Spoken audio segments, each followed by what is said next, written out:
Hello मेरे दोस्तों, कैसे हो आप सभी। भाई पिछली क्लास के अंदर हमने दो बातें कंप्लीट कर ली अपनी। एक तो पहली ये बात और दूसरी ये difference due to time. Difference due to timing की वजह से हमने पढ़ लिया था।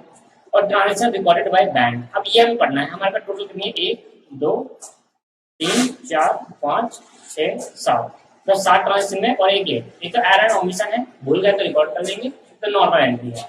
तो अब हम स्टार्ट कर रहे हैं interest credited by bank but not recorded in cash book. क्या मतलब होगा इसका? ध्यान से खत्म कर दूंगा सर आज की क्लास में। कॉन्सेप्ट ही खत्म हो जाएगा, कॉन्सेप्ट बीआरएस खत्म हो जाएगा, क्वेश्चन क्वेश्चन रह जाएंगे। अब ज्यादा बड़ा बीआरएस नहीं होता दोस्तों। अगर आपको ये बातें समझ में आ गई ना, 11 एंट्री अगर समझ में आ गई ना, पूरे बीआरएस के अंदर यही 11 एंट्री घुमा फिरा कर देगा आपको। पूरे बीआरएस के अंदर यही 11 एंट्री आपको घुमा फिरा कर देगा। तो आपको उसको समझना है, बस समझना है क्वेश्चन को। अगर आप समझ गए तो अभी एंट्री एंट्री तो यही करनी है, प्लस माइनस प्लस माइनस। आज मैं आपको क्वेश्चन भी कराऊंगा, आपको दिखाऊंगा कैसे आपको बीआरएस क्वेश्चन करना पड़ेगा। दोस्तों आज सबसे पहले मैं तीसरी हमारी जो ट्रांजेक्शन है वो है interest credited by bank. Interest credited by bank, interest credited by bank but not recorded, not recorded, but not recorded in cash book। क्या मतलब हुआ? मतलब ध्यान सुनना दोस्तों। भाई यहाँ पर अकाउंट होल्डर है, यहाँ अकाउंट होल्डर है, ठीक है। अगर यहाँ अकाउंट होल्डर है और ये बैंक है, बैंक में हमने कुछ पैसा डिपॉजिट कराया, मान लेते हैं 2 लाख रुपए। अब बैंक इस पे 4% के रेट से इंटरेस्ट देगा। Interest at the rate 4%। मान लेते हैं सेविंग में इंटरेस्ट 4% का है। कैलकुलेटर ले लेते हैं। सेविंग में इंटरेस्ट 4% का है तो 2 लाख का 4% एक साल में कितना देगा? 8,000 रुपए। तो इंटरेस्ट अब देगा किसको? अकाउंट होल्डर को। इंटरेस्ट बनता है 2 लाख का 4%, आपके पास 8,000 रुपए पर एनम। पर एनम मतलब पूरे साल का। अब दोस्तों बैंक ने इंटरेस्ट जब देगा तो भैया इंटरेस्ट कैसे देगा बैंक? मुझे बता दो आप सर। बैंक जब पैसा देगा तो अपनी लायबिलिटी और बढ़ाएगा। क्यों? हमने 2 लाख रुपए बैंक को दिए, हमने बैंक में कितने पैसे जमा कराए? 2 लाख रुपए जमा कराए। बैंक इस 2 लाख रुपए मुझे इंटरेस्ट देगा 8,000 रुपए। तो अब बैंक मुझे वापसी कितना करेगा? 2 लाख या 2 लाख 8,000 रुपए? सर 2 लाख 8,000 रुपए, क्योंकि 2 लाख तो जो मैंने जमा कराया था वो वापस करेगा, साथ में 8,000 रुपए। तो बैंक की लायबिलिटी बढ़ गई नहीं बढ़ गई? बढ़ गई। तो इंटरेस्ट बैंक क्या करता है? अकाउंट होल्डर को अकाउंट में क्रेडिट कर देता है, मतलब अपनी लायबिलिटी और बढ़ा देता है। इसलिए लिखा interest credited by bank. Bank ने तो इंटरेस्ट क्रेडिट कर दिया। बैंक अगर कुछ देगा हमें तो क्रेडिट, मतलब हमारा अगर बैलेंस बढ़ जाएगा तो बैंक के अकाउंट में क्रेडिट होगा और हमारे बुक में डेबिट हो जाएगा, क्योंकि मुझे अपने कैश में क्या करूंगा, मेरा पैसा बढ़ गया तो बैंक बढ़ना डेबिट। तो अकाउंट होल्डर अगर बैंक में कुछ डिपॉजिट करता है 2 लाख रुपए, तो अब अकाउंट होल्डर को बैंक से 2 लाख नहीं 2 लाख 8,000 रुपए लेने हैं। आई बात समझ में? क्यों? क्योंकि अब इंटरेस्ट भी देगा बैंक, और इंटरेस्ट जब बैंक देगा तो बैंक इंटरेस्ट जब देगा तो जो अकाउंट ये अभी पिछला क्या अकाउंट में क्या हो रहा होगा? बैंक के अकाउंट में क्या हो रहा होगा? क्रेडिट हो रहा होगा नहीं हो रहा होगा? बताओ। हाँ जी सर क्रेडिट हो रहा होगा। तो अब और क्रेडिट कर देगा, मतलब बैंक अपने ऊपर और लायबिलिटी जनरेट कर लेगा। 2 लाख तो देगा ही देगा, साथ में 8,000 की लायबिलिटी और जनरेट होगा। अब दोस्तों क्या हुआ? ये इंटरेस्ट जो बैंक ने दे दिया अब पासबुक में तो बढ़ गया, पासबुक में तो रिकॉर्ड कर लिया, क्योंकि बैंक के पास पासबुक होती है। बैंक जब इंटरेस्ट देगा तो पासबुक को बढ़ा देगा, मतलब क्रेडिट साइड को बढ़ा देगा, पासबुक में ऐड कर देगा आपका पैसा। और अकाउंट होल्डर ने कैश बुक में इसको रिकॉर्ड नहीं करा। अब ये डिफरेंस आ हुआ, अब ये डिफरेंस से एंट्री क्या पास करेंगे? तो अगर स्टार्टिंग बैलेंस क्या है? कैश बुक है, या स्टार्टिंग बैलेंस पासबुक। तो मैं दोनों एक ही में कराऊंगा, उसमें तो समझाने के लिए अलग अलग बता रहा था, अब दोनों एक में समझाऊंगा। देखना, ये होगी कैश बुक, ये हो गया पासबुक, ये हो गया कैश बुक और ये हो गया पासबुक। ठीक। अब कैश बुक में 2 लाख रुपए पहले से मान लेते हैं। पहले तो लेट सपोज करते हैं कि भाई पहले दोनों बराबर थे, पहले दोनों कैश बुक और पासबुक दोनों बराबर थे। अब बैंक ने मुझे क्या दिया? 8,000 रुपए का इंटरेस्ट दिया, तो मैंने यहाँ पर 8,000 रुपए जोड़ दिया। मतलब ये इसने जोड़ा, ये तो बैंक वाला करता है, ये अकाउंट होल्डर करता है। ये बुक अकाउंट होल्डर के पास होती है और वो बुक पासबुक किसके पास होती है? बैंक। पासबुक का दूसरा नाम क्या है? Bank statement. पासबुक का दूसरा नाम क्या होता है? Bank statement. अब 2 लाख में से 8,000 रुपए मैंने क्या कर दिया दोस्त? 2 लाख में से 8,000 मैंने क्या कर दिया? ऐड कर दिया। तो ये हो गया 2 लाख 8,000। अब बैंक मुझे कितना पैसा देगा? 2 लाख 8,000। पर मैंने इसको अपने बुक्स में रिकॉर्ड नहीं करा। करना हेडिंग क्या लिखा है? हेडिंग लिखी है कि interest credit by bank. Bank ने इंटरेस्ट दे दिया, क्रेडिट मतलब देना। इंटरेस्ट क्रेडिट बाय बैंक, मेरा अकाउंट बढ़ गया, but not recorded in cash book. Cash book में रिकॉर्ड नहीं करा। तो तो यहाँ पर रिकॉर्ड नहीं करा, तो कैश में कितना बैलेंस हो रहा है, कैश में तो 2 लाख हो रहा है, पर बैंक के हिसाब से कितना बच गया, पासबुक के हिसाब से कितना देखा तो कितना हो गया, 2,08,000। अगर अगर यहाँ लिखता हूँ स्टार्टिंग बैलेंस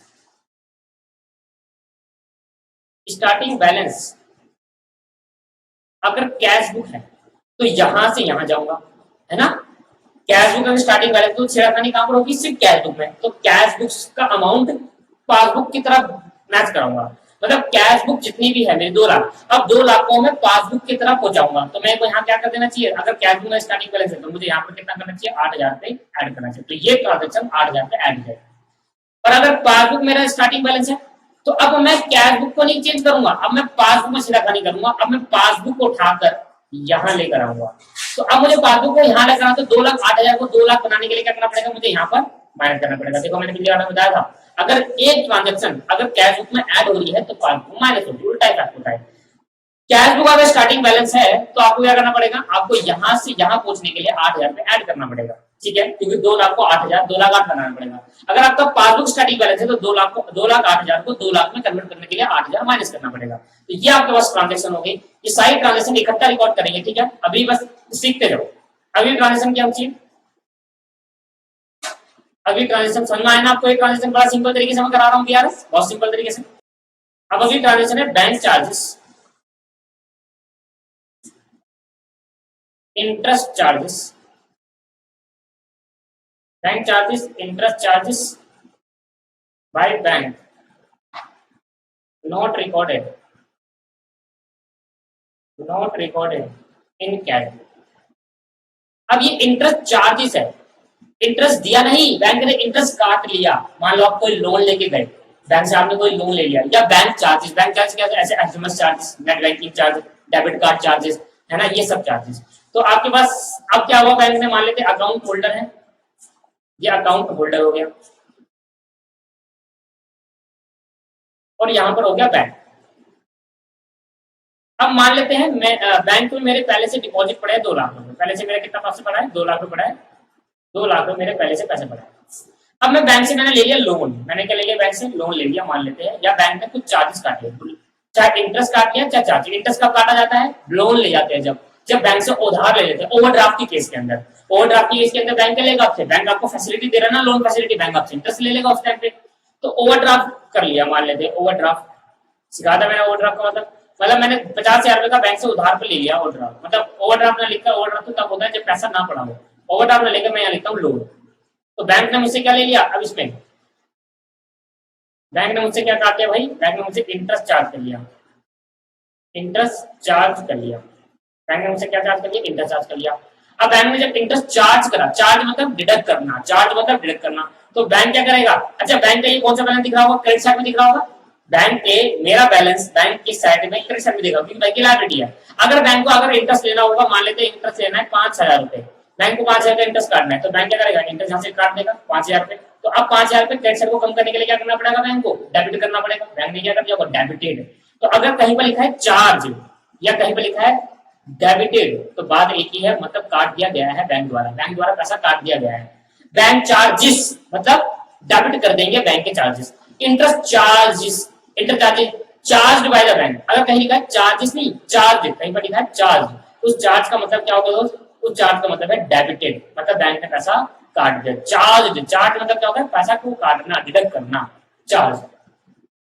मान लेते हैं बैंक ने कुछ चार्जेस भी काटे, बैंक चार्जेस लिख रहा हूँ, मान ले 5,000 रुपए को और बैंक चार्जेस काट दे, तो ये भी हो गया। तो बैंक चार्जेस और इंटरेस्ट चार्जेस, इंटरेस्ट कब चार्ज करेगा बैंक, इंटरेस्ट कब लेगा आपसे, आपके बैंक अकाउंट से कैसे माइनस करेगा इंटरेस्ट, क्यों, जब आपने लोन लिया होगा। बैंक चार्जेस मतलब एसएमएस चार्जेस, आपने कोई नेट बैंकिंग चार्जेस लिया है, डेबिट कार्ड एटीएम इशू करा है, एटीएम इशू करा है, तो उस केस के अंदर वो चार्ज भी देना पड़ते हैं। डेबिट कार्ड के 250 रुपए चार्ज होता है, वो काट लेगा आपके बैंक से। तो आपने एटीएम के अंदर पैसा निकाला, 4 बार से ज्यादा निकाले तो मैक्सिमम ट्रांजेक्शन 4 फ्री होती है। किसी और एटीएम से अगर निकालोगे पैसा 4 से ज्यादा बार निकालो तो पैसे कटने लग जाते हैं हर ट्रांजेक्शन पे, 10 रुपए 5 रुपए ऐसे कट के, तो वो चार्जेस। तो दोस्तों अगर बैंक कुछ चार्जेस काटता है और वो charges not recorded in cash book, cash book में रिकॉर्ड नहीं करा, क्यों नहीं रिकॉर्ड करा, क्योंकि मुझे पता ही नहीं चला बैंक ने मेरा पैसा काट लिया, मैंने एसएमएस सर्विस चालू ही नहीं करी थी, बैंक ने एटीएम का पैसा काट दिया, मेरे को कोई मैसेज नहीं आया। अगर एसएमएस सर्विस चालू तो करते बैंक वालों ने कभी कभी मैसेज नहीं भेजते, नहीं आया मैसेज, तो क्या पता चलेगा भाई। अब इस केस के अंदर मैंने क्या करूंगा, कैश बुक और पासबुक ऐसी बनाना है हर बार। 2 लाख रुपए कैश बुक में अभी है, 2 लाख रुपए मेरे बैंक में पैसा भरा है, ये मतलब मेरे बैंक में पैसा कितना सो रहा है, 2 लाख रुपए। अब मैंने कहा कि भाई 5-5, 10 हजार रुपए बैंक चार्जेस और इंटरेस्ट चार्जेस बैंक ने तो माइनस कर दिया, पर कैश बुक में माइनस नहीं हो, रिकॉर्ड ना होने का मतलब क्या है, कैश बुक माइनस नहीं हुआ। अब क्या करूं, ये क्या हो गया दोस्त, बैंक चार्जेस लोड लो, बैंक या फिर interest charges.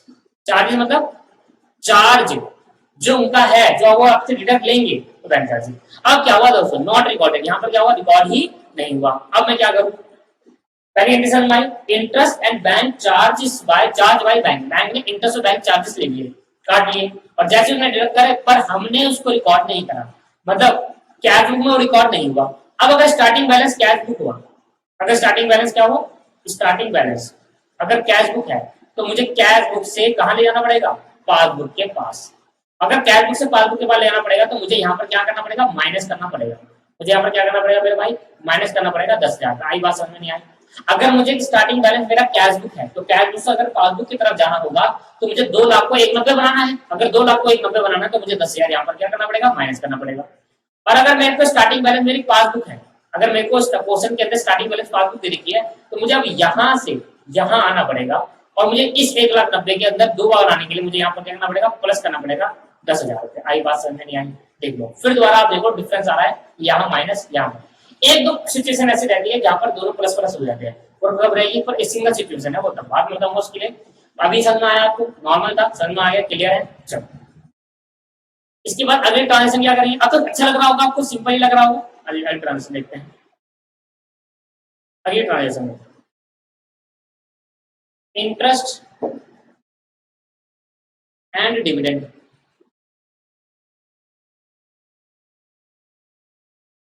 collected by bank, interest and dividend collected by bank, ये आपके पास। अब भाई क्या हुआ, ध्यान सुनना, अकाउंट होल्डर ने, एक एक चीज बहुत डिटेल में समझा रहा हूं दोस्त, अकाउंट होल्डर ने किसी कंपनी के शेयर या फिर डिबेंचर खरीदे, कंपनी के क्या खरीदे दोस्त, कंपनी के शेयर या फिर डिबेंचर खरीदे। शेयर का मतलब क्या होता है, डिबेंचर का मतलब क्या होता है, डिबेंचर के होते हैं लोन, और शेयर होता है वोटिंग राइट्स, मतलब ओनर। एक तरीके से आप कंपनी के अधिकार खरीद रहे हो, शेयर का मतलब ये हुआ, और डिबेंचर खरीदने का मतलब क्या हुआ, डिबेंचर का मतलब ये हो गया आप कंपनी को लोन दे रहे हो। तो इस अकाउंट होल्डर ने कंपनी के शेयर खरीदे 1,00,000 रुपए के, मतलब 1,00,000 की वोटिंग राइट्स खरीद लिए, मतलब अधिकार खरीद लिया कंपनी का 1,00,000 का, और डिबेंचर खरीद लिया। डिबेंचर क्या होती है, दोनों क्या होते हैं, ये दोनों क्या होते हैं दोस्तों, ये दोनों होते हैं डॉक्यूमेंट, एक में एक डॉक्यूमेंट लिखा होता है शेयर, एक डॉक्यूमेंट लिखा होता है डिबेंचर। इनके फीचर्स आपको जानना है। शेयर क्या होता है, शेयर क्या होता है, शेयर होता है अधिकार, जो कंपनी वाले अपने अधिकार बेच देते हैं किसी दूसरे पर्सन को। और डिबेंचर क्या होता है, कंपनी को से क्या मांग रही है, लोन मांग रही है, और कह रही है आप हमारे डिबेंचर खरीदो, आप हमें लोन दे दो। डिबेंचर क्या होता है, डॉक्यूमेंट, आप मेरी कंपनी है, आपने मुझे पैसा दिया और मैं आपको क्या दूंगा, एक डॉक्यूमेंट पढ़ा दूंगा, कहूंगा आपने मुझे इतना पैसा दिया, मैं आपको इतने साल बाद ये पैसा वापस करूंगा। तो आपने मेरा 2,00,000 का डिबेंचर खरीदे, 2,00,000 के डिबेंचर खरीदे।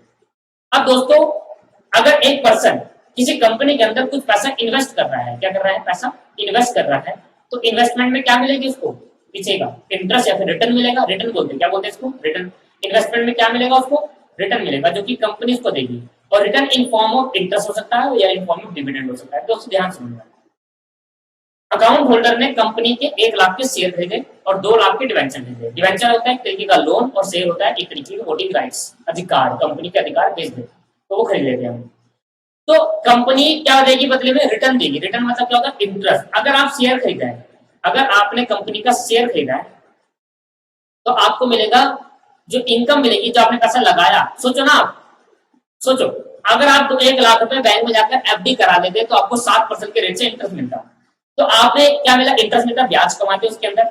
अगर आपने डिविडेंड खरीदा है, डिवेंचर लिया है, डिविडेंड क्या लिया है, डिवेंचर, तो अगर आपने डिवेंचर बाय करा है तो उसके इसके अंदर आपको क्या मिलेगा दोस्त, डिवेंचर बाय करा है तो आपको क्या मिलेगा, आपको मिलेगा इंटरेस्ट। तो दोनों में डिफरेंस है, दोनों क्या होते हैं, ब्याज होते हैं, पर नाम अलग अलग दे दिए। डिविडेंड एक तरीका क्या हुआ, एक तरीका का इंटरेस्ट ही है, पर ये मिलने वाला शेयर पैसे को डिविडेंड नाम, इंटरेस्ट नाम देकर क्या दिया, शेयर, क्योंकि इंटरेस्ट लगता है लोन पर। अगर हम लोन किसी को दे रहे हैं या ले रहे हैं तो उसमें ब्याज मिलता है। डिविडेंड एक तरीका का क्या है, इनकम है, जो कि आपने पैसा जब लगाया किसी कंपनी के अंदर, उस कंपनी ने आपको 100%, 10% या कुछ परसेंट इंटरेस्ट दिया। तो मैंने कहा ये डिविडेंड बनता था मेरा 1,00,000 पे 10,000 रुपए, 10% का, और इस पे 2,00,000 पे 20,000 रुपए का इंटरेस्ट। तो एक बात ध्यान रखना, शेयर अगर खरीदते हो तो शेयर पे इंटरेस्ट नहीं, इंटरेस्ट जैसा ही कुछ मिलता है, इनकम होती है, उसको बोलते हैं डिविडेंड, और डिवेंचर में मिलता है इंटरेस्ट। दोनों में फर्क होता है। डिविडेंड क्या होता है? डिविडेंड आपके पास फिक्स्ड नहीं होता, नॉट फिक्स्ड, फिक्स नहीं होता। ये इनकम प्रॉफिट पे डिपेंड करता है। अगर प्रॉफिट ज्यादा तो डिविडेंड ज्यादा, प्रॉफिट कम तो डिविडेंड कम, पर इंटरेस्ट हमेशा फिक्स रहता है। इंटरेस्ट हमेशा क्या रहता है? फिक्स्ड, मतलब एट अ परसेंटेज, यानी कि एट द रेट 10% का आपको इंटरेस्ट मिलेगा डिवेंचर पे। पर शेयर पे क्या मिलेगा सर? डिविडेंड। डिविडेंड क्या होता है? फिक्स्ड नहीं होते, प्रॉफिट पे डिपेंड करता है। प्रॉफिट जितना होगा वो बांट देंगे। मान लो हम दोनों ने कंपनी के शेयर खरीदे, कंपनी को 1 लाख का प्रॉफिट हुआ, तो 1 लाख का प्रॉफिट में खर्चा माइनस कर दिया 50,000, बस कितना गया? 50। तो 50,000 को हम दोनों बांट दिया जाएगा। अगर आपने 25% शेयर खरीदे हैं तो आपको उस 50,000 का 25% हिस्सा मिल जाएगा। अगर आपने 75% शेयर खरीदे तो 75, अगर 50-50 करके 50-50 मिल जाएगा। तो डिविडेंड क्या होता है? फिक्स नहीं होता, मिल जाए। तो अब मैं आपको ज्यादा बात की नहीं, मुझे तो ये चाहिए कि अकाउंट होल्डर ने कुछ पैसा कंपनी पर लगाया, तो कंपनी से उससे क्या मिल गया? डिविडेंड या फिर इंटरेस्ट मिल गया।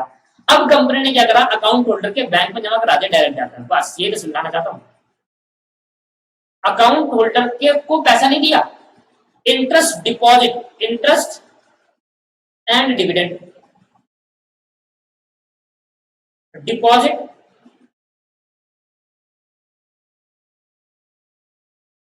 इंटरेस्ट एंड डिविडेंड, ऐसे देखो डिपॉजिट कलेक्टेड बाय बैंक। हमने बैंक से बोला कलेक्टेड बाय बैंक, हमने बैंक को बोल रखा है। जब मैंने अकाउंट खुलवाया था तो बैंक से कह दिया था कि बैंक भैया आप ना, जब भी आप, मेरा इंटरेस्ट आने वाला है, मेरा इंटरेस्ट और डिविडेंड जो भी होगा कलेक्ट करते रहना, कलेक्ट करते रहना और मेरे अकाउंट में डालते रहना। तो ये हमने बैंक को क्या दिया? ऑर्डर दे दिया। अकाउंट खुलवाते टाइम बैंक को क्या दिया? ऑर्डर दिया कि आप हमारा इंटरेस्ट क्या करना दोस्त? कलेक्ट कर लेना। या फिर तो बैंक ने भाई कंपनी को, अकाउंट होल्डर को मतलब दिया, अकाउंट अगर भाई क्या ध्यान, मेरा फर्दर काम होते बहुत सारे, तो मैं ये देखते देता हूँ कि भाई कब इंटरेस्ट आएगा, कब डिविडेंड आएगा। तो मैंने कहा भाई ऐसा क्या है, बैंक को बोल दिया, बैंक भैया आप ऐसे करना, मेरे ब्याह पर इस कंपनी से इंटरेस्ट और डिविडेंड ले लेना। अब इंटरेस्ट और डिविडेंड आ गया, कलेक्ट कर लिया। मान लेते दोनों मिलाकर कितना हो गया? 30,000 रुपए। अब 30,000 रुपए बैंक ने कलेक्ट कर लिया। अब बैंक ने जब 30,000 रुपए कलेक्ट कर लिया तो बैंक ने तो कंपनी अकाउंट होल्डर के अकाउंट को बढ़ा दिया, पर अकाउंट होल्डर को पता नहीं चला, तो अकाउंट होल्डर ने अपने बुक में बढ़ाया नहीं। तो ये एक ट्रांजेक्शन है। तो क्या समझ में आया? क्या है? Interest and dividend collected by bank. Bank ने तो कलेक्ट कर लिया, बैंक ने अपनी पासबुक में तो रिकॉर्ड कर लिया, पर अभी तक कैश बुक में रिकॉर्ड नहीं हुआ। सर यहाँ तो कहीं नहीं लिखा कि कैश बुक में रिकॉर्ड नहीं हुआ।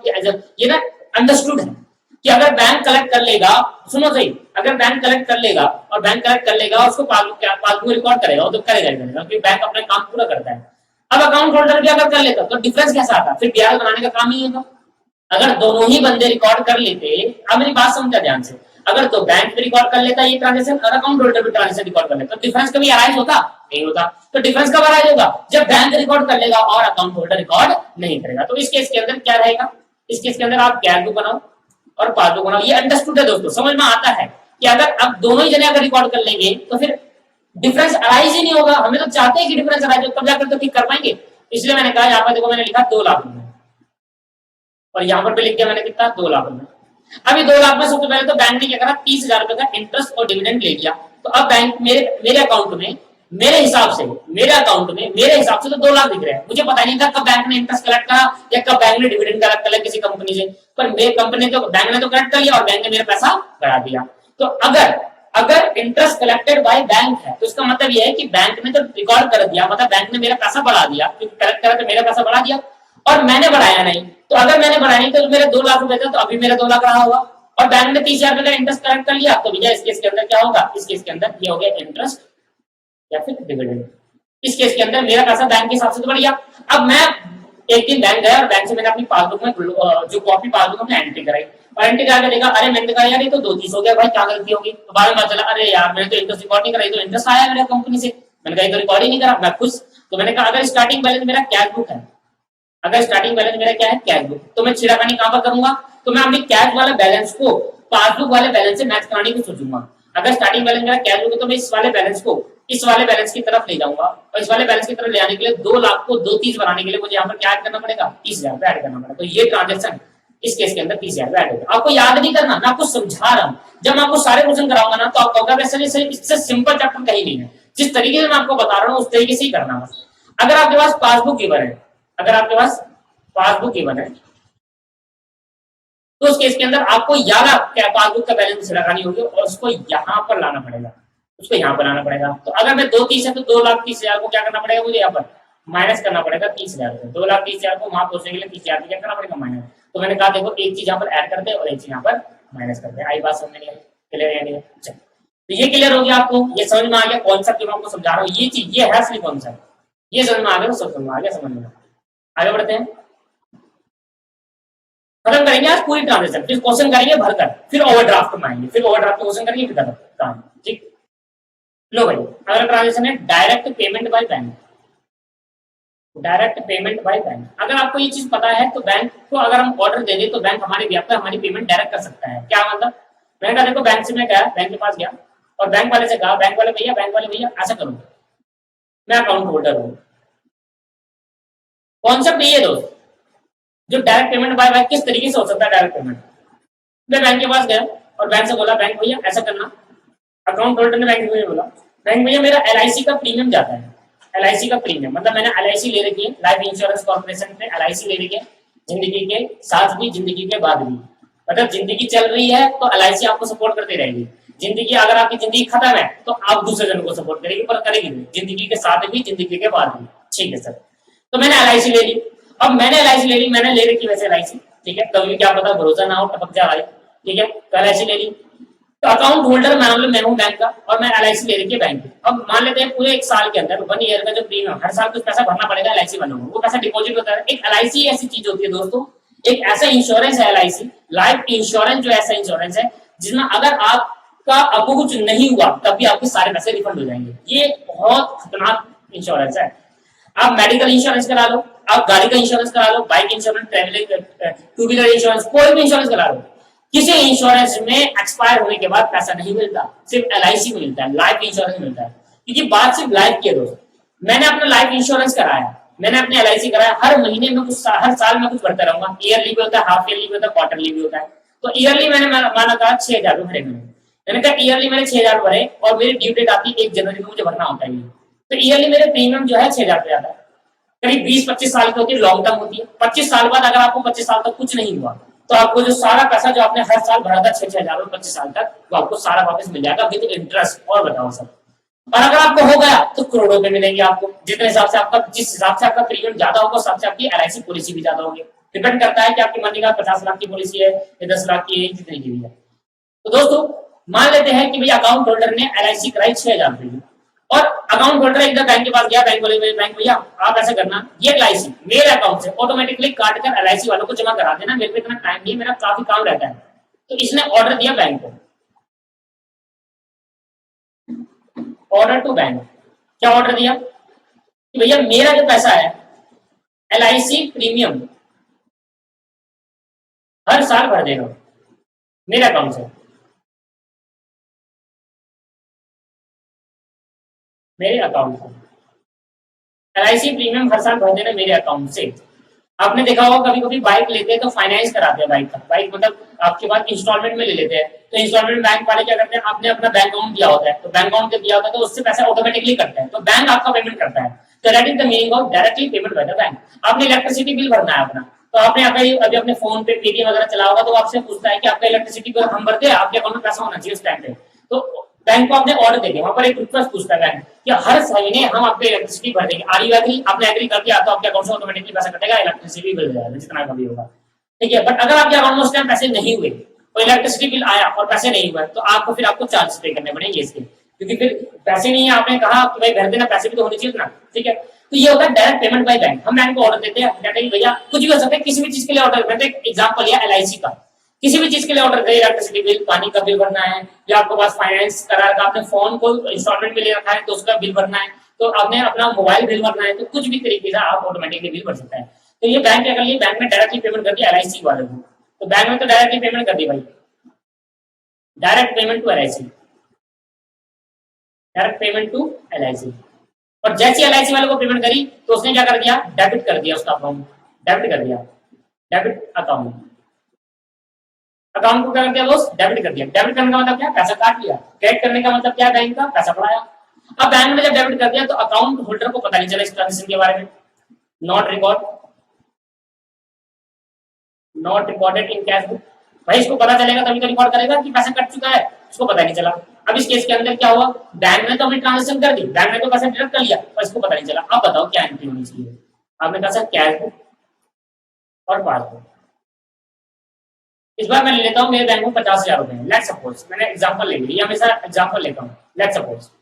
और मैंने कहा बैंक वालों ने मेरी एलआईसी भर दी 10,000 रुपए की, 6,000 रुपए की एलआईसी थी वो भर दी, मैंने यहाँ पे माइनस कर दिया 6,000 रुपए। और जब 6,000 माइनस करा तो मैंने रिकॉर्ड नहीं करा कैश बुक में, क्योंकि मुझे पता नहीं चला कि बैंक ने पैसा ऐड कर दिया, पेमेंट कर दी, क्योंकि मैंने तो बैंक को ऑर्डर दिया था कि भाई मुझे ध्यान नहीं रहा कि यार 1 तारीख को तो मेरे एलआईसी भी भरनी है, इसलिए मैंने बैंक को ध्यान नहीं दिया था, तभी तो मैंने बैंक को बोला कि मेरे को मेरा ध्यान दिया था इसलिए भर दो। 6,000 रुपए एलआईसी वाले एलआईसी को भर दिया बैंक ने, बैंक ने पैसा डिडक्ट कर लिया, बैंक के पास अब बचे मेरे हिसाब से 44,000 रुपए, पर मेरे अकाउंट में मेरे हिसाब से मेरी बुक में मेरे हिसाब से 50,000 रुपए दिख रहे हैं। अब क्या हुआ, हो गया डिफरेंस। जो चीज बैंक ने डायरेक्टली पेमेंट कर दी, बैंक में तो पैसा कम करेगा क्योंकि में पेमेंट कर दी, और पेमेंट करने के बाद आपने वो रिकॉर्ड नहीं करा, जब आप एंट्री पासबुक में एंट्री कराने गए तब आपको पता चला अरे यार ये तो 44 दिख रहा है, कहाँ गलती हुई, अब आप गलती ठीक करोगे। जब आपको पता चलेगा अरे कैश पासबुक में तो इतना दिख रहा है पर कैश बुक में इतना दिख रहा है, तो आपको गलती है। तो अगर आपका स्टार्टिंग बैलेंस कैश बुक है, आपका स्टार्टिंग बैलेंस अगर, तो आपको यहाँ से यहाँ पूछना है, ठीक है, आपको कहाँ से कहाँ पूछना है, तो यहाँ पर क्या करना पड़ेगा आपको, इस चीज को 6,000 यहाँ पर माइनस करना पड़ेगा। बट अगर आपका स्टार्टिंग बैलेंस पासबुक है, अगर आपका स्टार्टिंग बैलेंस पासबुक है तो आपको यहाँ से यहाँ पूछना पड़ेगा, और इस चीज के लिए आपको यहाँ पर क्या माइनस करना पड़ेगा, यहाँ पर क्या ऐड करना पड़ेगा, 6,000, क्योंकि 44 से 50 पहुंचने के लिए 6,000 ऐड करने पड़ते हैं।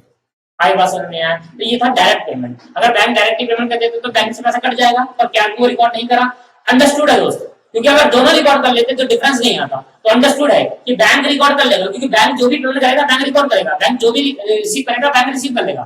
बैंक अपने तरफ से गलती नहीं करता, गलती हमारी तरफ से होती है कि हम ध्यान देते। तो बैंक ने रिकॉर्ड कर दिया, बैंक ने पैसा डिडक्ट कर लिया, पर हमने नहीं करा, तो हम भी क्या कर लेंगे, अगर स्टार्टिंग बैलेंस कैश बुक है तो हमारी बुक का स्टार्टिंग बैलेंस है तो माइनस कर देंगे, अगर हमारी बुक नहीं पासबुक है तो उसको यहाँ पर ऐड करना पड़ेगा यहाँ लाने के लिए। आई बात समझ नहीं आई, क्लियर है। अगर ट्रांजेक्शन करते हैं, अगर ट्रांजेक्शन खत्म हो जाएगा बस दोस्तों, जल्दी से खत्म हो जाएगा।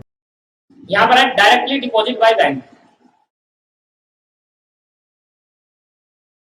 Directly deposit by bank, directly deposit to bank by customer, to bank by customer. क्या हुआ दोस्तों, इसका मतलब क्या है, इसका मतलब समझा दो भाई। अकाउंट होल्डर है, सेम मैं वही लूंगा हर बार, मेरा अकाउंट होल्डर ही आ गया।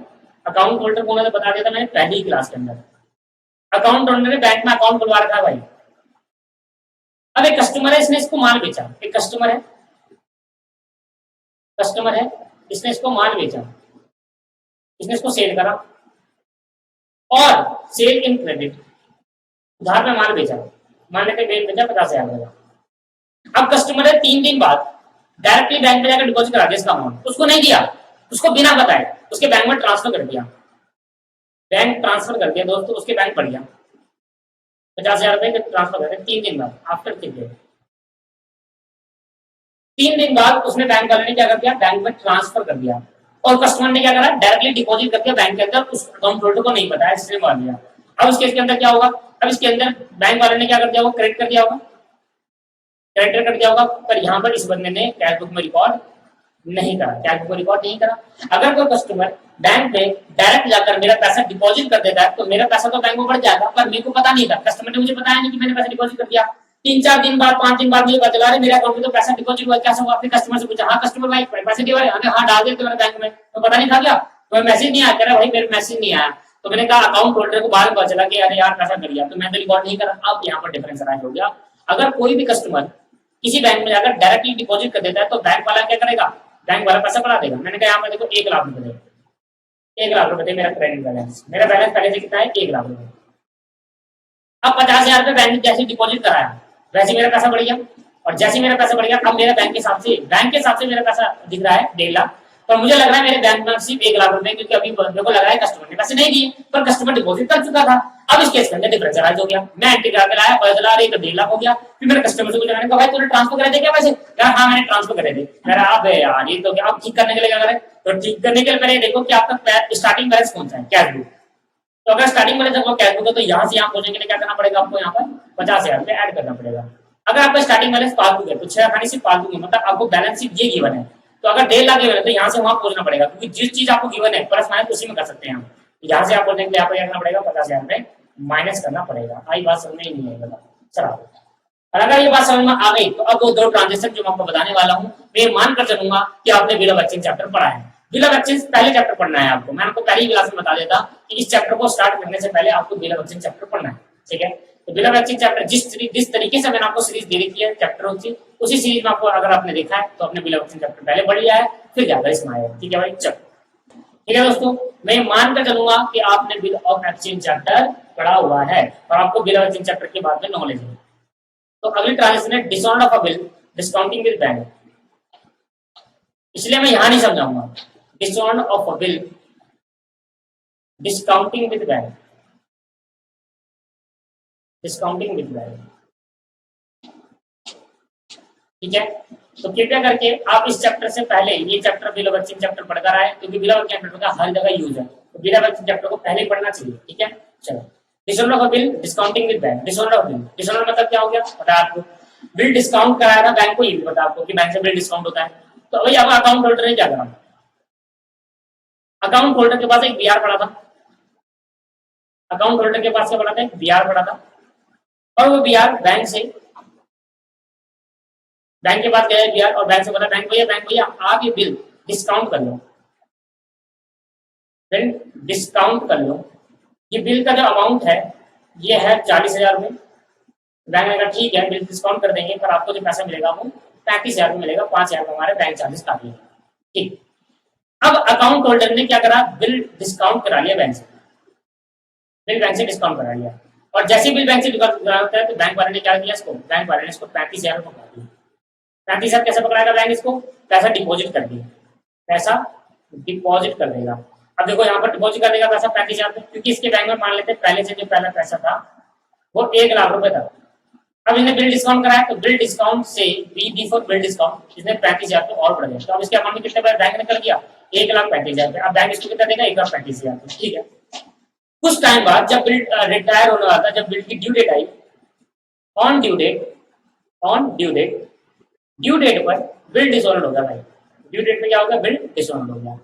अब जब बिल डिसऑनर्ड हुआ तो क्या हुआ, बैंक ने भैया पैसा डिडक्ट कर लिया, बैंक ने कहा याद कर भाई ये 35,000 जो दिया था, देखो तेरा जो पैसा बिल आया था वो डिसऑनर हो गया, अब जब बिल तूने डिस्काउंट कराया था वो बिल डिसऑनर हो गया, अब मैं यहाँ से पैसा काट लूंगा, तो मैं यहाँ से क्या करूंगा, डिसऑनर्ड, और डिसऑनर्ड के मैं आपको पूरे 40,000 काटूंगा, क्योंकि 5,000 मेरा फायदा होना था, पूरे 40 काट दूंगा, अब बचा 95,000। लो भाई बैंक ने तो पैसा काट लिया, बैंक ने पैसा काट लिया, हमारी ट्रांजेक्शन यहाँ से है ग्रीन से, यहाँ पर दोबारा देख लो, बिल डिस्काउंट वाली ट्रांजेक्शन नहीं है हमारी ट्रांजेक्शन, जो बिल बैंक से डिस्काउंट कराया था वो बिल डिसऑनर हो गया। अब इस केस के अंदर एंट्री क्या होगी, तो बैंक को जो बिल मैंने बैंक से डिस्काउंट कराया था, बैंक ने मुझे पैसे दे दिए थे 35,000 रुपए, अब बैंक मुझे 35 काटेगा पूरे 40, ये बिल तो 40 का था, क्योंकि अगर कोई ड्रॉई देता तो वो बिल कितने का होता, 40 का ही होता। तो बैंक वाले भैया क्या करेंगे, बैंक वाले भैया अब 40,000 मेरे अकाउंट से डिडक्ट कर लेंगे, और जब ये डिस्काउंट वाला अमाउंट जब डिडक्ट करा गया बैंक द्वारा, तो बैंक ने तो डिडक्ट कर लिया, पर मैं डिडक्ट करना भूल गया, मुझे पता नहीं चला, इसलिए अब क्या करेंगे, एंट्री अब समझ में आया। तो ये समझ में जो उसी स्टूडेंट को आएगा जिस बच्चे ने बीआरएस बिल ऑफ एक्सचेंज पहले कभी पढ़ा है, और जिस स्टूडेंट ने अभी बिल ऑफ एक्सचेंज अभी नहीं पढ़ा, जब अभी मेरी क्लास जो मैंने दी थी वो नहीं पढ़ा, जब पहले नहीं पढ़ा, तो वही उसको समझ नहीं आने वाला, क्योंकि मैंने यहाँ तो ना तो कभी डिस्काउंटिंग की बात करी, क्योंकि अगर मैं डिस्काउंटिंग की बात इसमें कर दूं तो इसका मतलब यही हो गया कि मैं पूरा बिल ऑफ एक्सचेंज चैप्टर पढ़ाना पड़ेगा, इसलिए मैंने अलग से पढ़ाया भाई, अलग से पहले उसको देखो फिर आगे समझो। और जिस सीरीज में मैंने आपको सीरीज देखी उसी सीरीज में देखी फिर कर। तो भाई इस केस के अंदर क्या होगा, कैश बुक और पासबुक, बहुत ही सिंपल एंट्री तभी नजर आएगी जब आपने, अगर जिस स्टूडेंट ने बिल ऑफ एक्सचेंज पढ़ा है उसको तो ऐसा लग रहा होगा सर ये तो मजा आ गया, सिंपल था कि भाई 2 लाख रुपए मैंने यहाँ पर डिपॉजिट कर रखे हैं, मान लेते हैं 1 लाख रुपए, 1 लाख रुपए मान लेते हैं, जैसे 1 लाख रुपए डिपॉजिट है, वो भूल जाओ 1,35,000 1 लाख रुपए डिपॉजिट है भूल जाओ, चलो 1,35,000 ले लेते हैं, मान लेते मेरा क्रेडिट बैलेंस दोनों से 1,35,000 था। कुछ टाइम बाद जब ड्यू डेट आई 3 महीने मान लीजिए ड्यू डेट किया, तो 1,35,000 जो मेरा था आपके पास, अब वो क्या होगा, डिसऑनर्ड हो गया। अब डिसऑनर्ड हो गया तो उस केस के अंदर क्या करा जाए, 1,35,000, तो मैं यहाँ पर बैंक वाले ने तो मेरे 40,000 रुपए काट लिए अगर डिसऑनर्ड अमाउंट, क्योंकि किसी और ने डिसऑनर्ड करा तो बैंक ने मेरे से काटेगा पैसा, क्योंकि मैंने बैंक से पैसा लिया था इस चीज के बारे में, तो बिल मैच हो जाएगा, बैंक ने काट लिया। अब मैंने कहा तो यहाँ पर कितना बच गया 95,000, और मेरे हिसाब से अभी भी कितना दिख रहा है बैंक में 1,35,000, क्योंकि मुझे पता नहीं है बैंक ने मेरा डिसऑनर्ड अमाउंट काट लिया है। अब उस केस के अंदर क्या करूँ, अगर आपका स्टार्टिंग बैलेंस कैश बुक है, सेम प्रोसीजर, यहाँ से यहाँ पहुंचने के लिए क्या करना पड़ेगा, 1,35,000 को 95 लगाने के लिए मुझे क्या करना पड़ेगा, 40,000 यहाँ पर माइनस करना पड़ेगा। और अगर आपका कैश बुक नहीं पासबुक स्टार्टिंग बैलेंस है, तो अब आपको यहाँ से यहाँ पहुंचने के लिए क्या करना पड़ेगा दोस्त, यहाँ से यहाँ पहुंचने के लिए 95,000 में 40,000 ऐड करना पड़ेगा। अगर आपको ये बात समझ में आ गई तो आपको बिल ऑफ एक्सचेंज चैप्टर बहुत अच्छे से आता है, ठीक है, समझ में आया, नॉर्मल था।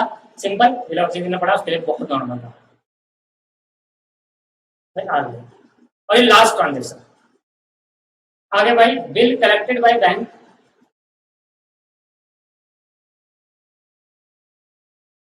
ऑन बिहाफ ऑफ कस्टमर, और ये भाई लास्ट ट्रांजेक्शन रहेगी। उसके बाद जो एरर और ओमिशन वाला है ना, वो यहाँ पर समझ नहीं आएगा, जब तक उसका क्वेश्चन नहीं होगा तब तक समझ नहीं आएगा। बट मैंने आपको इतना नॉलेज आपको बढ़ा दिया है बीआरएस के में, इतना आपका माइंड सेटअप कर दिया है कि आपका कोई सा भी क्वेश्चन आ जाए आप आराम से कर लोगे। देखो मैं आपको दिखाऊंगा अभी करके क्वेश्चन, तब देखना आराम से आप कर लोगे। एक लास्ट ट्रांजेक्शन है बिल कलेक्टेड बाय, याद है आपको मैंने बिल में सिखाया था कि बहुत सारे जब बिल हो जाते हैं अलग अलग स्टेट से, तो वहां पर क्या होता है, बिल कलेक्शन के लिए बैंक को दे देता है, बैंक से बोला जाता है कि आप हमारे बिहाफ पे बिल को कलेक्ट कर लो।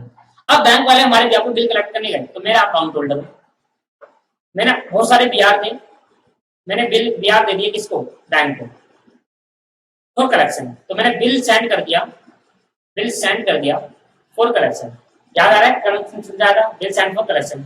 अब बैंक ने अलग अलग स्टेट में जाकर कस्टमर से send, customer number 1, customer number 2 और सो ऑन, तो अलग अलग जाकर कस्टमर से बिल कलेक्ट कर लिया। तो बैंक के पास क्या आया होगा, कस्टमर ने क्या दिया होगा, पैसा, तो बैंक के पास आ गया, अमाउंट आ गया। और जब बैंक के पास अमाउंट आया, उस केस के अंदर बैंक ने क्या करा, उस केस के अंदर बैंक ने क्या करा, मेरे अकाउंट में डिपॉजिट थे पहले से कुछ पैसे, मैंने कहा कितने थे सर, 1 लाख रुपए डिपॉजिट थे। अब जो बिल साइन फॉर कलेक्शन के लिए बैंक को दिया था कि बैंक से बोला, अलग अलग स्टेट में बंदे बैठे हुए जहाँ पर जिनको पैसा देना है, जिनको बीपी का अमाउंट पे करना है, तो उन्होंने कुछ पैसा देना है, तो देंगे वो देंगे, पैसा देंगे देंगे देंगे। तो पैसा देने के बाद उनका जो बिल पूरा कलेक्ट हुआ, बिल कलेक्शन जो हुआ, वो बिल कलेक्शन देखा जाए तो हो गया आपके पास 30,000 का, 30,000 का बिल कलेक्शन। अब बैंक ने मेरा अकाउंट तो बढ़ा दिया 30,000, पर मुझे पता नहीं चला, मुझे पता ही नहीं चला कि बैंक ने मेरा अकाउंट बढ़ाया है, तो मुझे क्या करना पड़ेगा, बढ़ा देना चाहिए। तो देखो यहाँ से कैश बुक और पासबुक, मेरे अकाउंट में 1 लाख रुपए शो हो रहा है पहले से, जो मेरा बराबर बैलेंस है। अब मेरा बिल सेंड फॉर कलेक्शन के लिए 30,000 आया, और मैंने जब ऐसे ही करा तो मेरे यहाँ पर दिख गया 1 लाख रुपए, और यहाँ दिख रहा है 1,30,000 रुपए। और अगर मेरा स्टार्टिंग बैलेंस कैश बुक है, तो मुझे कैश बुक से ये तो 1 लाख से 1,30,000 बचने के लिए क्या करना पड़ेगा, यहाँ पर 30,000 पे ऐड करना पड़ेगा। बड़ा सिंपल है भाई, बिल सेंड फॉर कलेक्शन के लिए दिया बैंक ने, बिल हमें वापस, बैंक ने बिल कलेक्शन कर लिया, कलेक्शन करने का मेरा अकाउंट को बढ़ा दिया। अब जब मेरा अकाउंट को बढ़ाया तो भैया मेरा अकाउंट तो बढ़ गया, पर मेरे सबसे दिख नहीं रहा बढ़ा हुआ, क्योंकि मैं तो मुझे पता नहीं चला कि कब में बिल कलेक्शन हुआ। अब अगर पासबुक हो तो यहाँ से यहाँ आना है, और यहाँ से आने के लिए 1,30 में से क्या करना पड़ेगा, माइनस करना पड़ेगा 30,000। आप देख लो हर एक ट्रांजेक्शन में अगर कैश बुक अगर आपको मतलब प्लस हो रहा है तो उसका अगले बिल में माइनस होगा, तो अपोजिट होता है, कैश बुक और पासबुक क्या होता है, आपस में अपोजिट होते हैं। पर एक ट्रांजेक्शन ऐसी है जहां पर दोनों बराबर आए हैं, वो कौन सी ट्रांजेक्शन है वो बाद में बताऊंगा आपको मैं।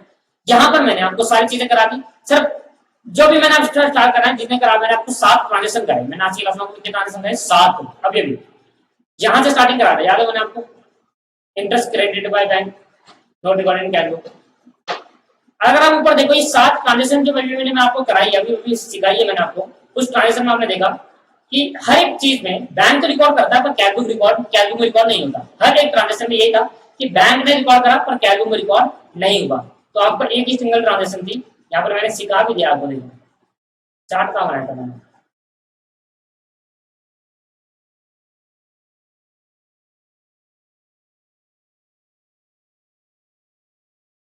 देखो क्या लिखा है, ट्रांजेक्शन रिकॉर्डेड बाय बैंक, मतलब इन 7 ट्रांजेक्शन के अंदर वो इन 7 ट्रांजेक्शन के अगर प्लस करना है माइनस करने वाली ट्रांजेक्शन थी, वो बैंक ने तो रिकॉर्ड कर ली पर कैश में रिकॉर्ड नहीं करा, ये ट्रांजेक्शन में अंडरस्टूड था। अगर दोनों ही रिकॉर्ड कर लेते तो डिफरेंस कभी अराइज होता ही नहीं। तो transaction recorded by bank, bank ने ट्रांजेक्शन इन 7 के 7 ट्रांजेक्शन में बैंक ने तो प्लस माइनस कर दिया अपने हिसाब से, पर अभी अकाउंट होल्डर ने अपनी बुक कैश बुक में प्लस माइनस नहीं करा। और इधर एरर ओमिशन का मतलब क्या हुआ, एरर ओमिशन, तो ये एरर ओमिशन तब समझ में आएगा जब क्वेश्चन में आएगा। ये एरर ओमिशन कुछ भी नहीं है, अगर आप भूल गए या आपने गलत कर दिया तो उसको ठीक करके डाल दो। क्या आपको 500 डालना, आपने कैश बुक में डाला तो सही 500 डालना था, आपने डबल डाल दिया 1000 डाल दो, तो 500 माइनस कर दो, क्या दिक्कत आ रही है, 500 क्या कर दो दोस्त, माइनस कर दो। तो ये कैश बुक में है, या गलती तो भाई कुछ भी हो सकती है। अब गलती के लिए कितनी गलतियां ढूंढ दो, मान लो आपने 1000 रुपए डालने थे, आपने सिर्फ 500 ही डाले या 1000 डाले नहीं, कुछ भी डाल तो डाल दो, ऐसा समझना है आपको। बहुत सिंपल तरीके से मैं आपको जब आगे जाके आएगा तो सिखाऊंगा। पहले आप एक क्लास में आप क्वेश्चन करते हैं, बहुत होता है एग्जाम्पल करते हैं, ये एग्जाम्पल आपको भी अपनी कॉपी के अंदर लिखना है क्योंकि बुक में नहीं है। एग्जाम्पल आपको भी अपनी कॉपी के अंदर लिखना, मैं बिल्कुल बेसिक से कराऊंगा और एडवांस में ले जाऊंगा आपको, ठीक है। चलो करेंगे, prepare bank reconciliation statement, prepare a bank reconciliation statement, prepare a bank reconciliation statement from the following, from the following. अब जब भी आपको ऐसा क्वेश्चन आएगा सबसे पहले आप ये ढूंढना कि स्टार्टिंग बैलेंस क्या है, कैश बुक है, बैलेंस का क्या है, तो ये बैलेंस का पासबुक। ओवरड्राफ्ट का भी मैं बताने लगा क्योंकि मैंने ओवरड्राफ्ट सिखाया नहीं है, ठीक है। ओवरड्राफ्ट में पूरा थिंकिंग लेवल ही चेंज करना पड़ता है आपको, सोचने का नजरिया पूरा चेंज करना पड़ता है, तो वो आपको काफी सिखाऊंगा जब बैंक इस साल के सारे क्वेश्चन करा दूंगा, ठीक है। अब मुझे क्वेश्चन क्वेश्चन कराना है, कंसेप्ट खत्म हो चुका है इसका। अब balance as per favourable balance के क्वेश्चन क्वेश्चन कराने हैं अगली क्लास में, और इस क्लास में दोनों क्लास में क्वेश्चन खत्म करा दूंगा। पहले मैं आपको फॉर्मेट बता रहा हूँ कि फॉर्मेट कैसे बनेगा इसके अंदर। सबसे पहले आपको लिखना है BRS, बड़ा बड़ा BRS, जिस डेट का है वो डेट लिखनी है एज ऑन, एज ऑन मतलब जो भी, एज ऑन का मतलब एक ही दिन का BRS है, कल क्या होगा पता नहीं, कल क्या था ये भी नहीं पता, इस दिन तक का BRS है, इस दिन के बाद अगला जो अगला दिन होगा उसका BRS नहीं है, अगले बार में क्या पता ट्रांसफर भूल जाए, मुझे नहीं पता। आज तक मैं ठीक कर दूंगा आपका, 31 मार्च तक मैं ठीक कर दूंगा, 31 मार्च का मुझे नहीं पता क्या होगा, ठीक है।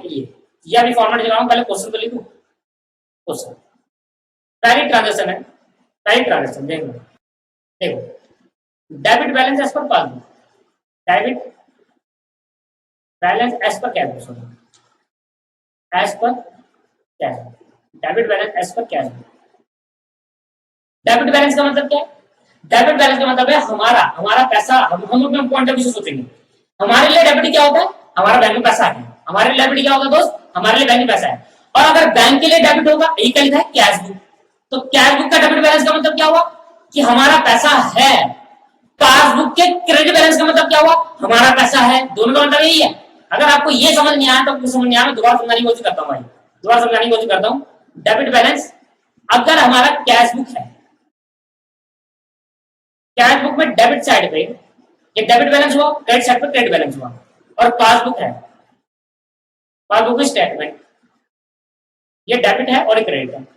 भाई अगर मेरा पैसा आएगा, मेरे पे अगर मेरे बैंक में पैसा डिपॉजिट कराऊंगा तो मेरे यहां से करूंगा डिपॉजिट अमाउंट, डिपॉजिट यहां से करूंगा, मैंने 2 लाख रुपए यहाँ पे डिपॉजिट कराए, तो कौन सा बैलेंस हुआ, डेबिट बैलेंस, मतलब मेरे पैसा बैंक में है। और अगर मैं डेबिट कर रहा हूं तो बैंक वाला क्या करेगा, 2 लाख में यहाँ पर डिपॉजिट कर देगा, आया समझ। तो अगर कहीं लिखा है debit balance of cash book, इसका मतलब फेवरेबल बैलेंस है, हमारा पैसा बैंक में है। और अगर कहीं लिखा है क्रेडिट बैलेंस ऑफ पासबुक, इसका मतलब क्या है, इसका मतलब है हमारा फेवरेबल बैलेंस है, क्योंकि पासबुक का क्रेडिट बैलेंस का फेवरेबल ही होता है और कैश बुक का डेबिट बैलेंस भी फेवरेबल होता है, ठीक है। तो अगर कहीं पे लिखा है, कहीं पे लिखा है debit balance of cash book, passbook लिखा है तो गड़बड़ मत कर देना, पहले समझो कौन सा समझो ना, debit balance of cash book और credit balance of passbook. Balance किसका देखना है, पहले बैलेंस देखो, बैलेंस देखना किसका है। अगर पासबुक का बैलेंस देखना है तो अगर वो डेबिट है, तो अगर वो डेबिट है तो ये डिडक्ट वाला है, डिडक्शन वाला है, मतलब ये नेगेटिव बैलेंस है। अगर यहाँ पर क्रेडिट है तो नेगेटिव। इन दोनों का मतलब यही होता है फेवरेबल बैलेंस। क्या मतलब होता है इन दोनों का, फेवरेबल बैलेंस। नीचे लिख लेना क्वेश्चन के बाद में दिखा दूंगा फिर दोबारा, ठीक है। और अगर कहीं लिखा है, मान लो यहाँ पर मैंने विड्रॉ करा 50,000 रुपए, तो मेरा पैसा क्या हुआ, कम हो गया। और यहाँ पर मैंने विड्रॉ करा 50,000 रुपए, मान लो तो नेगेटिव बैलेंस है, मान लो 2 लाख नहीं है, अब मैं सिर्फ 50,000 ही है, तो अब मेरा क्या हो गया, credit balance of cash book वो जब डेबिट बैलेंस ऑफ पासबुक है तो उसका मतलब ओवरड्राफ्ट, मेरा नेगेटिव बैलेंस चल रहा है। सर ये तो नेगेटिव नहीं हुआ, मैंने कहा ये लो अब हो गया, मिटो दिया मैंने इसको, मैंने कहा ये लो अब हो गया, अब मैंने इसको मिटो दिया। अब बताओ मेरे बैंक में पैसा नहीं था तब भी मैंने विड्रॉ के लिए 50,000 कर सकता हूँ, हाँ कर सकता हूँ, करंट अकाउंट हो सकता है। तो मैंने कहा ये लो, अगर debit credit balance of cash book का क्रेडिट, मतलब कैश बुक की क्रेडिट साइड में अगर पहले से कुछ बैलेंस दिख रहा है, बैलेंस देखना मतलब पहले से कुछ बचा हुआ है जो बैंक से लेना है या देना है, तो credit balance of cash book और डेबिट बैलेंस ऑफ पासबुक। इसका मतलब समझो, अगर मेरे बुक में क्रेडिट साइड में कुछ बैलेंस दिख रहा है, by balance BD, credit side में दिख रहा है बाय बैलेंस बीडी, इसका मतलब क्या है, ओवरड्राफ्ट है। क्या है दोस्त, अनफेवरेबल बैलेंस, ओवरड्राफ्ट। पहले तो ये समझना बहुत जरूरी है कि भाई इनका बैलेंस का मतलब क्या होता है, अनफेवरेबल बैलेंस या फिर दूसरा नाम क्या है इसका, ओवरड्राफ्ट। भाई अगर मुझे मेरे पैसे पहले से ही मुझे लग रहा है, मेरे बैंक में क्रेडिट बैलेंस दिख रहा है, मेरे बुक में क्रेडिट बैलेंस दिख रहा है और बैंक के उसमें मेरा दिख रहा है डेबिट बैलेंस, बैंक पासबुक में दिख रहा है डेबिट और मेरे दिख रहा है क्रेडिट, तो उसका मतलब क्या हुआ, ओवरड्राफ्ट। मुझे बैंक को पहले से कुछ पैसा देना है, अभी और ट्रांजेक्शन करूंगा इस महीने। अगर शुरुआती बैलेंस आपका क्रेडिट है कैश बुक का और डेबिट है पासबुक का तो ओवरड्राफ्ट हुआ। अगर शुरुआती बैलेंस कैश बुक का डेबिट है तो मतलब पैसा है, और पासबुक का क्रेडिट है तो मतलब पैसा है। अगर इसको समझ गए तो भैया आपको ब्याह समझ में आती है स्टार्टिंग बैलेंस क्या हुआ। नहीं तो पहले बच्चे तो यही कंफ्यूज कर जाते हैं कि फेवरेबल है या अनफेवरेबल है, ये समझना मुश्किल हो जाता है।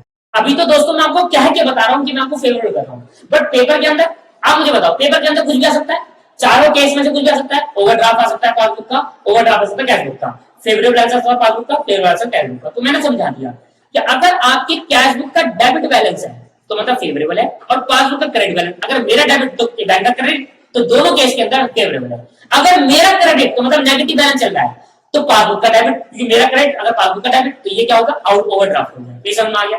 तो मैंने यहाँ पर बताओ क्या लिखा है, मैंने यहाँ पर लिखा है debit balance of passbook cash book. अगर कैश बुक का डेबिट बैलेंस है तो इसका मतलब क्या है, फेवरेबल, मतलब मेरे बैंक में पैसा पड़ा हुआ है, ओवरड्राफ्ट की कंडीशन नहीं है। और ये कितना है सर, 15,000 रुपए मान लीजिए, कितना है 15,000। सेकंड पॉइंट क्या था, cheque deposit into, cheque deposit but not clear, cheque deposit but not clear, cheque deposit but not clear कितना का लिखेंगे। तीसरा, cheque issue but not present, cheque issue करा प्रेजेंट नहीं करा।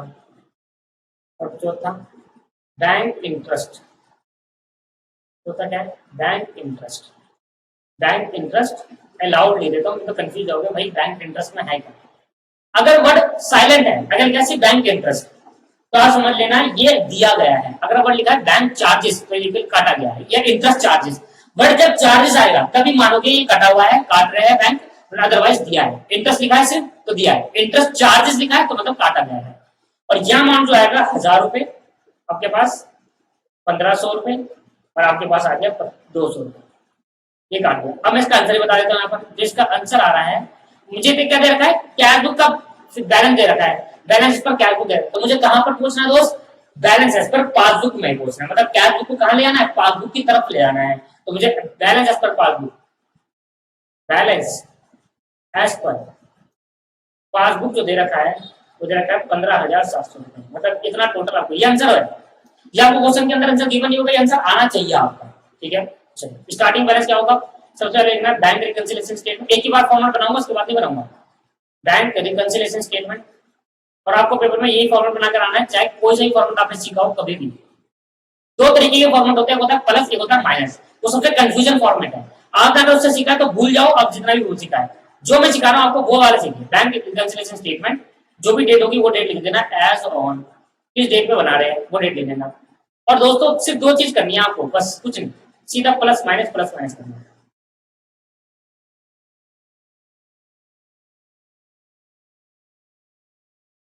बताओ, जब सिस्टम हैंग करने लग जाता है तो बहुत गुस्सा आता है।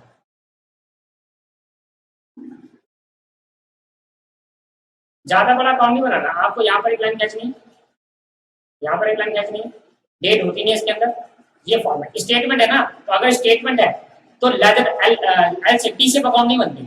स्टेटमेंट में क्या बनते हैं, सिंपल अकाउंट बनते हैं। सिर्फ स्टेटमेंट अमाउंट होता है और पर्टिकुलर्स होता है, बस और कुछ नहीं होता। अमाउंट होता है और पर्टिकुलर्स होता है, ठीक है। स्टेटमेंट के अंदर सिंपल अकाउंट बनते हैं, सिंपल स्टेटमेंट बनती है।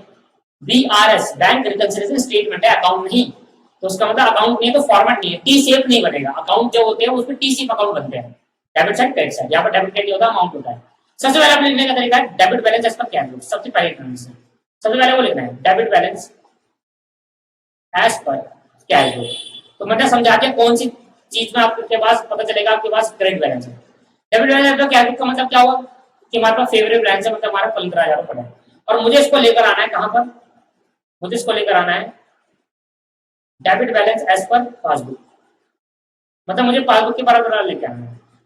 पासबुक का बैलेंस क्रेडिट बैलेंस होता है, अगर मेरा डेबिट है तो पासबुक में क्रेडिट होगा, या डेबिट क्रेडिट लिखो मत, सीधा लिखो उसकी balance as per passbook, balance as per cash book, balance as per cash book, ये होगा पासबुक।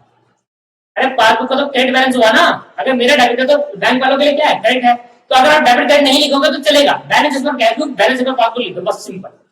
अब यहाँ पर कुछ आइटम मैं ऐड करूंगा और कुछ आइटम में लेस कर दूंगा, कुछ आइटम ऐड और कुछ आइटम लेस।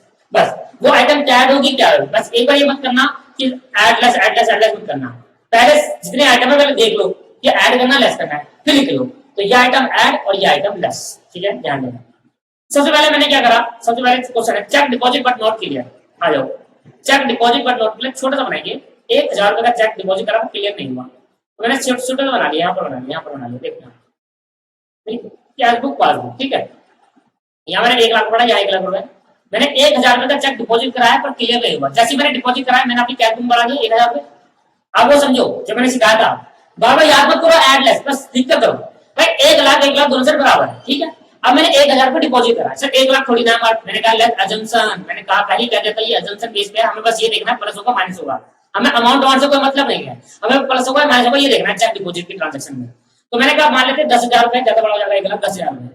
अब मैंने जब चेक डिपॉजिट कराया क्लियर नहीं हो मुझे मतलब नहीं, पर मैंने डिपॉजिट जब कराया तो मैंने अपना क्या कर दिया, पैसा बढ़ा दिया अपने कैश बुक में, तो मेरे कैश बुक में 11,000 दिख रहा है, पर बैंक में तो डिपॉजिट जब क्लियर कराया नहीं किसी वजह से, तो बैंक में तो डिपॉजिट हुआ नहीं होगा, तो बैंक के सामने कितना दिख रहा है 10,000। अब मुझे बताओ स्टार्टिंग बैलेंस क्या है, कैश बुक है या नहीं। अगर स्टार्टिंग बैलेंस कैश बुक है तो मुझे 11,000 से 10,000 पूछने के लिए क्या करना पड़ेगा, माइनस करना पड़ेगा। और कितना अमाउंट है, अमाउंट है ग्रुप पर, अमाउंट कितना है 1000 रुपए है, तो बजाय क्या करूंगा माइनस कर दूंगा। तो यहाँ लिखा चेक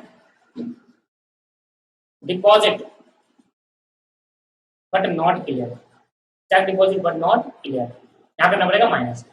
पर जो अमाउंट दे रखा है मुझे बता दो ये ट्रांजेक्शन प्लस होगी माइनस होगी, अमाउंट कुछ भी हो जो क्वेश्चन में अमाउंट दे रखा होगा वो माइनस कर दूंगा एंड में जाकर। पर ये निकालते टाइम, ये करते टाइम अमाउंट मत देखना, ये करते टाइम सीधे ये देखना कि प्लस होना चाहिए माइनस, अमाउंट अपने आप से अज्यूम कर लो, और जब अमाउंट रिकॉर्ड करोगे तो वो रिकॉर्ड कर लेना जो क्वेश्चन के अंदर होगा।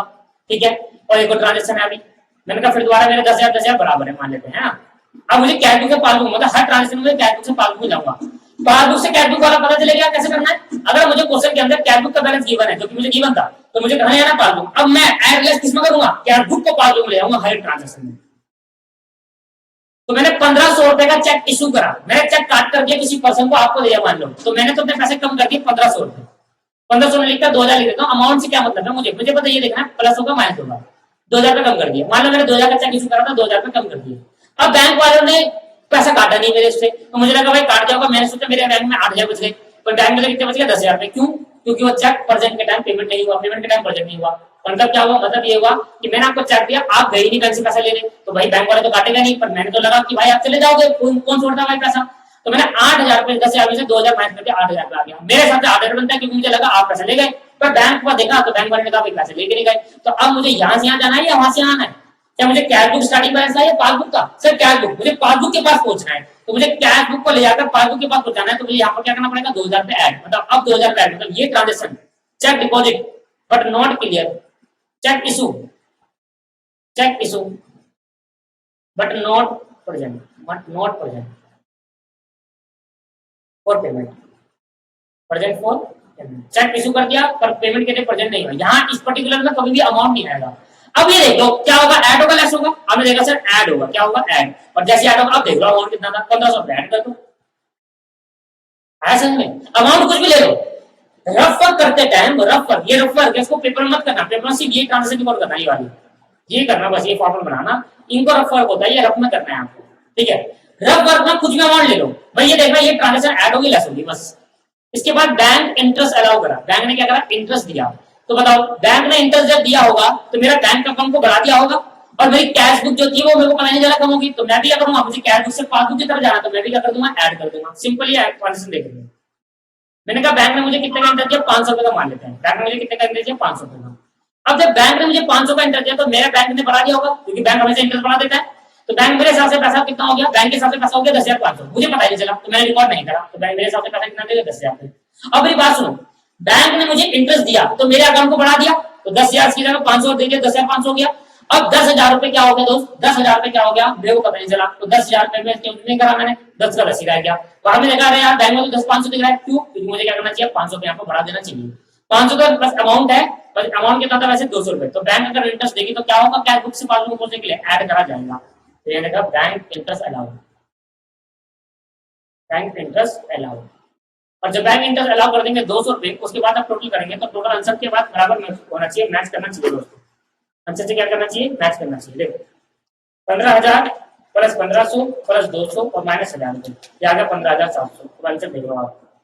ऐसे करके मैच कराना। आंसर आपको क्वेश्चन में गिवन नहीं होगा दोस्त, आंसर लेकर आना, आंसर उनके पास होगा, एग्जामिनर के पास जो चेक करने वाले हैं वो देखेंगे कि बराबर आया नहीं आया, 15,700 बराबर है दोस्तों। करने का तरीका सीखना, फॉर्मेट समझ में आ गया, bank reconciliation statement as on, ये आपके पास फॉर्मेट है दोस्तों। आज ही क्लास के अंदर मैं आपको इतना ही कराऊंगा, अब नेक्स्ट क्लास के अंदर मैं आपको क्वेश्चंस कराऊंगा फर्दर बहुत सारे।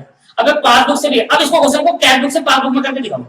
मान लो आपके पास पासबुक का बैलेंस गिवन होता, अगर आपके पास ये बैलेंस गिवन होता शुरुआत में, तो आप ये ला सकते हो, बस ला सकते हैं सर, सिंपल है। जो चीज ऐड की हो माइनस जाएगी, जो चीज माइनस की ऐड हो जाएगी, ये तो पता है, बट आपको वो तरीका फॉलो करना जो मैंने समझाया था कैश बुक पासबुक वाला, ये क्वेश्चन करके दिखाना मुझे, ठीक है? करोगे। नेक्स्ट क्लास में मिलते हैं, नेक्स्ट क्लास में सारे क्वेश्चन जितने भी है करते चले आएंगे और कौन सा खत्म कर देंगे, कैश बुक पासबुक दोनों वाला, ठीक है? आज की क्लास में इतना ही करते हैं। Thank you very much, bye bye.